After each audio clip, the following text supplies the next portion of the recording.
Ketua MPR RI Ahmad Muzani di kawasan Senayan, Jakarta, Jumat 15 Agustus mengapresiasi langkah pemberantasan praktik korupsi yang dijalankan pada pemerintahan Presiden Prabowo Subianto.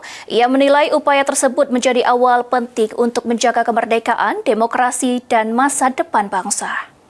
Oleh karena itu, sebagai representasi Ketua Majelis Permusyawaratan Rakyat MPR RI Ahmad Muzani dalam sidang tahunan MPR RI dan sidang bersama DPR DPD RI di Kompleks Parlemen Senayan Jakarta Jumat 15 Agustus mengapresiasi pemberantasan praktik korupsi yang diupayakan pada pemerintahan Presiden Prabowo Subianto.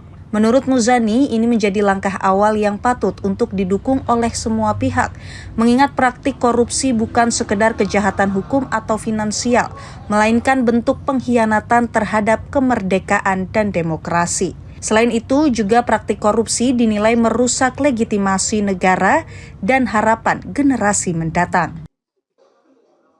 sebagaimana yang diamanatkan dalam TAP MPR nomor 11 tahun 1998 dan TAP MPR nomor 8 tahun 2001. MPR mengapresiasi upaya yang sungguh-sungguh yang dilakukan oleh pemerintah dalam menindak tegas kasus-kasus korupsi melalui aparat penegak hukum yang semakin tegas.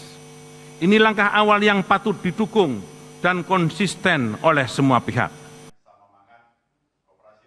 Oleh karena itu, Ketua MPR mengajak semua elemen bangsa untuk meneguhkan komitmen atas upaya pemberantasan praktik korupsi, kolusi, hingga nepotisme, seperti yang telah diamanatkan dalam TAP MPR nomor 11 tahun 1998 dan TAP MPR nomor 8 tahun 2001.